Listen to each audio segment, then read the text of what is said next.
হাই everyone, আজিৰ আমাৰ গাঁৱত অনুষ্ঠিত হৈছিল দৰং জিলাৰ সাহিত্য সভাৰ কেন্দ্ৰীয় কাৰ্যসূচী আকাশৰ বাৰ্ষিক সন্মিলন। আৰু এয়া অসম সাহিত্য সভাৰ পতাকা উত্তোলনৰ পিছত আমাৰ সকলোৰে মৰমৰ জুবিনদাৰ পৰলোক গমনৰ এমাহ পূৰ্তি উপলক্ষে আমি সকলোৱে তেওঁৰ প্ৰতিচ্ছবিত মালাৰ্পণ আৰু বন্তি প্ৰজ্বলন কৰি তেখেতক এবাৰ সোঁৱৰণ কৰোঁ। লগতে 100 গৰাকী শিল্পীৰ দ্বাৰা তেওঁৰ মৰমৰ মায়াবিনী গীতটিও পৰিৱেশন কৰা হয়।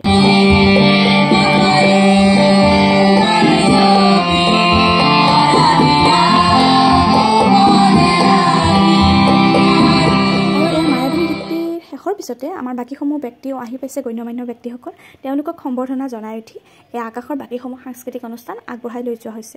আৰু এতিয়া আপোনালোকে এই সাংস্কৃতিক অনুষ্ঠানসমূহ উপভোগ কৰক।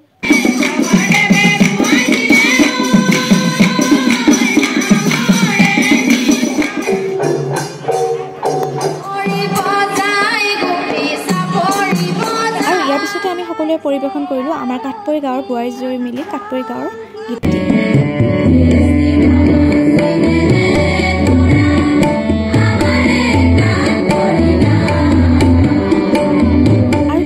এয়া ভাত খালোগে। তাৰপিছতে আৰম্ভ হ'ল সম্বৰ্ধনা অনুষ্ঠান।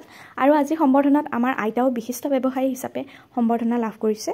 আৰু এয়া সম্বৰ্ধনা চাই উঠি উন্মোচনী হ'ল মায়াবিনী গ্ৰন্থখন। আৰু প্ৰগ্ৰেম চলি আছিল, কিন্তু আমি ঘৰলৈ আহিলোঁ।